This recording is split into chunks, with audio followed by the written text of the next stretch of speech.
kasalanan ay talikdan, pagsuway ay pagsisihan,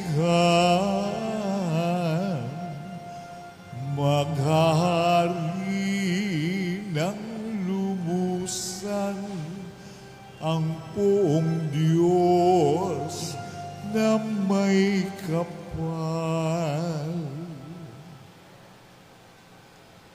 Sumainyo ang Panginoon. At sumaiyo rin. Ang mabuting balita ng Panginoon ayon kay San Marcos. Papuri sa iyo, Panginoon.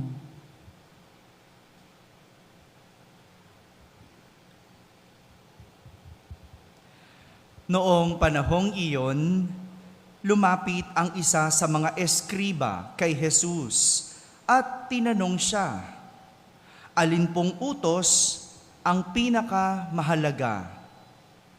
Sumagot si Jesus, "Ito ang pinakamahalagang utos. Pakinggan mo, Israel, ang Panginoon na ating Diyos. Siya lamang ang Panginoon.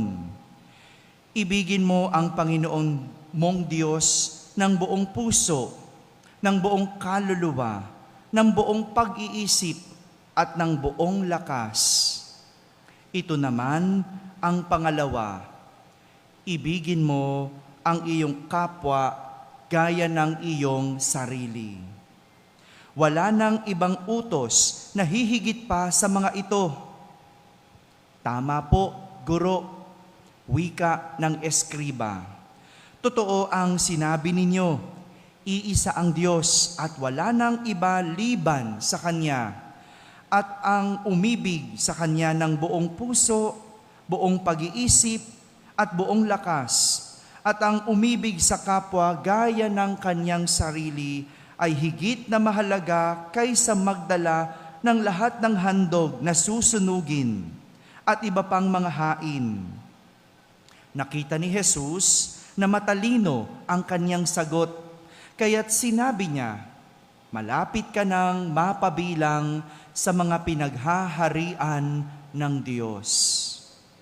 At wala nang nangahas magtanong kay Jesus mula noon. Mga kapatid, ang mabuting balita ng Panginoon. Pinupuri ka namin, Panginoong Hesukristo. Magsiupo ang lahat at makinig sa homilya. Isang magandang umaga po sa inyong lahat. Magandang umaga sa mga nasa barangay na nakakapakinig ng ating banal na misa, sa lahat ng mga nasa tahanan at may sakit na nagsisimba via online. Sa lahat ng nasa abroad, isang magandang araw po sa inyong lahat. Kasama kayo sa aming banal na pagdiriwang dito sa ating parokya. Isang hamon ang ibinibigay ng isang eskriba kay Jesus. Isang hamon nang tanungin si Jesus kung alin ang pinakamahalagang utos. Alam niyo po, hamon ito, hindi tanong. No? Minsan ganyan ang mga tao, no? Hindi naman gustong magtanong, gusto hamunin ang tao. No? Bakit ito hamon? Kasi una, mayroong humigit kumulang na 613 na kautusan ang mga Hudyo. Tapos, tila pinamimili niya si Jesus sa dami ng mga kautusan na yon kung ano ang pinakamahalaga. O di ba hamon yon? No? Para bang merong 10 candy, papipiliin mo ang isang bata na pumili ng isang pinakamasarap. O di ba ang hihirapan yung bata? Hello?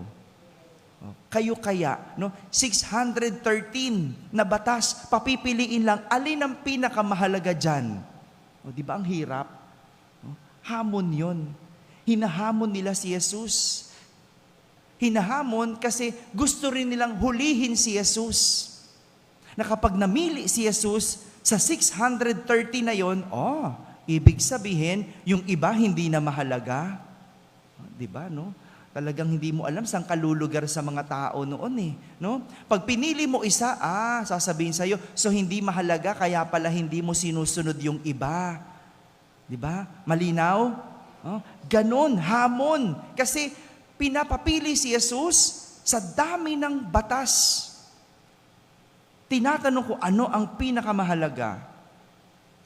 Pangalawa, hamon iyon kasi ang nagtatanong, isang dalubhasa sa kautusan. Tignan mo, no? Kung tutuusin, dapat alam niya ang sagot. Tama? Dalubhasa siya eh. Pero ang tinatanong niya, si Jesus. Tinatanong pa niya si Jesus. Diba? Ganun eh. Parang math teacher. O kung math teacher ka, di ba dapat alam mo ang sagot? Tama? Wag mo nang tanungin, no? Di ba yung mga teacher nagtatanong, okay class, di ba? 10 plus 10. Bakit nagtatanong yung teacher? Alam ba niya o hindi? Alam. Pero ba't nagtatanong? Kasi hinahamon, di ba? Hinahamon mo yung estudyante, alam ba nito o hindi? Di ba? Malinaw na kung bakit yun hamon. Ganyang kalupit ang mga tao kay Jesus.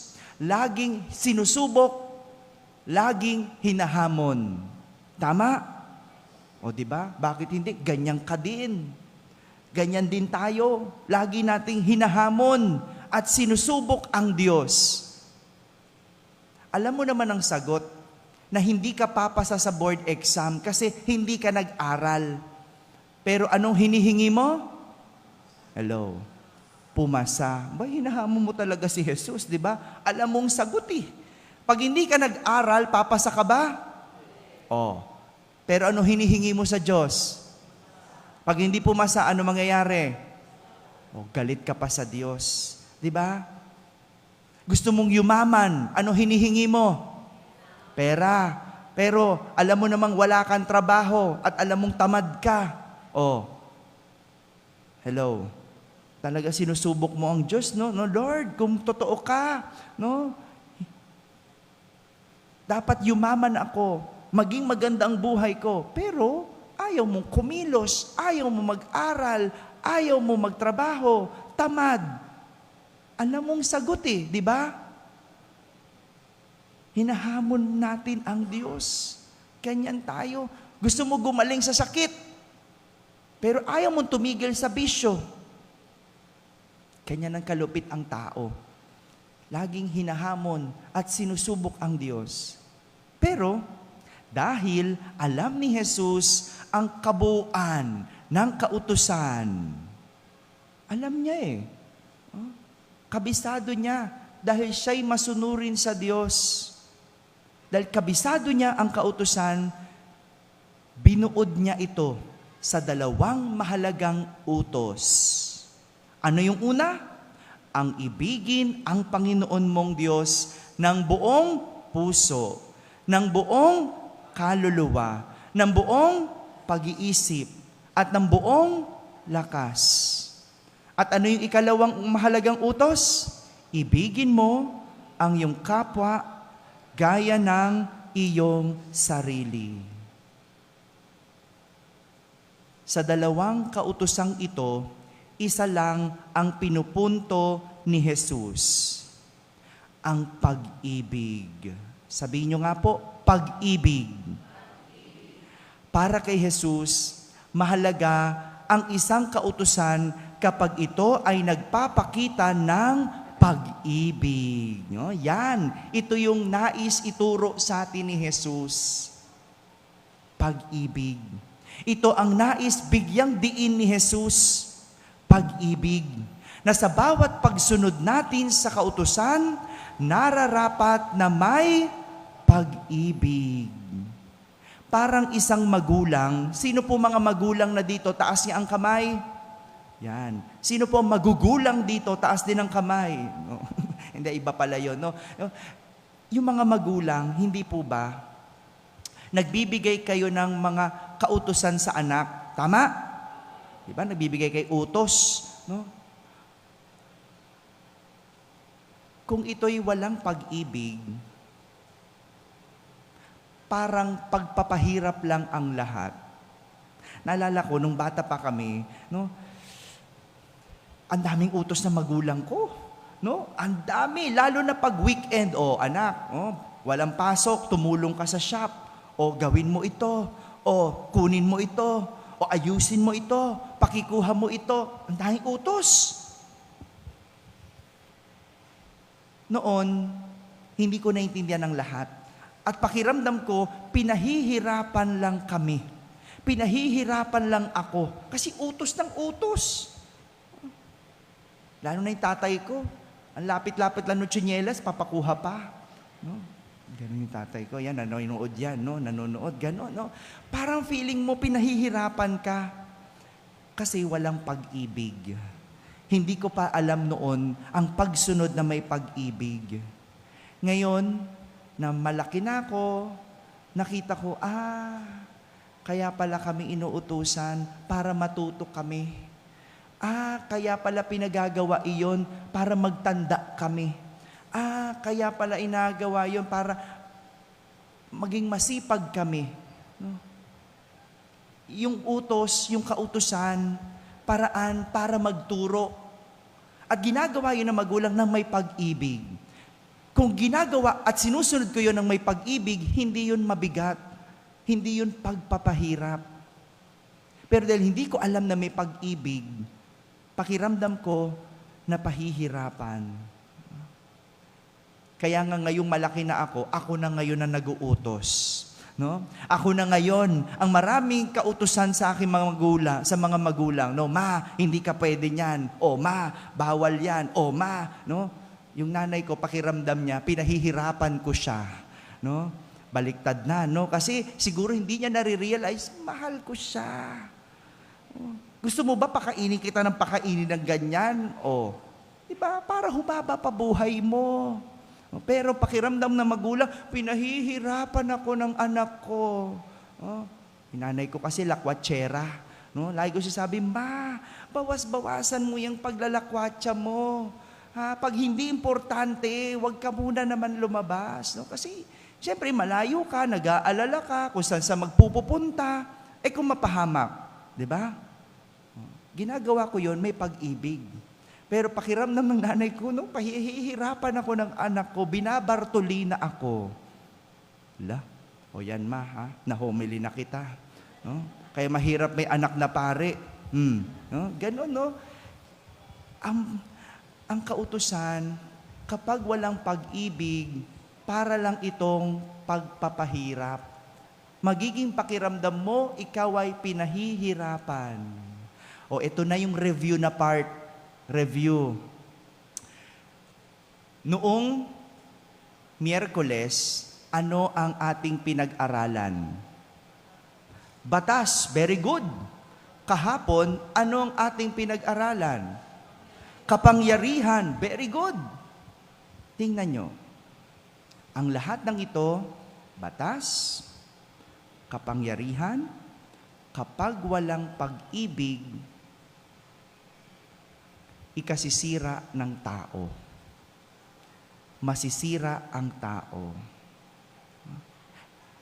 At ang tatlong ito, batas, kapangyarihan, at pag-ibig, kapag inabuso, kinasisira ng tao. Ang batas, maganda yan, para magkaroon ng kaayusan sa mundo. Pero dapat ang batas sinusunod ng may pag-ibig. Para hindi mo maramdaman na ang bigat-bigat naman mabuhay. Hindi. Ginawa yung batas para maging maganda ang ating buhay. Maging maayos ang ating buhay. Ang kapangyarihan, maganda yan eh. Binibigay yan sa tao. Meron tayo niyan. Pero dapat ginagamit ito ng may pag-ibig. Dahil kapag ito ay inabuso, nasisira ang tao. At ganoon din ang pag-ibig. Maganda yan eh. Binibigay yan dapat sa tao. Pero kapag inabuso ang pag-ibig, nasisira ang tao. Ganda, no? Ni-review ko na kayo kasi bukas, iba ang homily natin, no? Pilgrimage. pilgrimage. Kaya hiwalay ang homily na yon. At hiwalay din nung Lunes at Martes. Kasi nung Lunes, nagnilay tayo sa sinabi ng anghel kay Maria. At noong Martes, sinabi ni Maria sa anghel. Yun naman ang ating pinagnilayan dahil sa kapistahan ng pagpapahayag ng mabuting balita. 'Di ba? So, ito yung review natin, no? Yung tatlong iyon, trilogy. Batas, kapangyarihan, at pag-ibig. Kapag walang pag-ibig, masisira ang tao. Kapag inabuso ang batas, kapangyarihan, at pag-ibig, ikinasisira ng tao. Kaya mga kapatid, mahalaga na sa pagsunod natin sa Diyos, dapat laging may pag-ibig. Dahil kapag ang isang bagay ay ginawa ng may pag-ibig, ito'y nagpapakita ng mataas na uri. Kaya kapag ang isang bagay ay ginawa ng walang pag-ibig, anumang ganda nito, magiging mababa ang uri nito. Amen? Amen.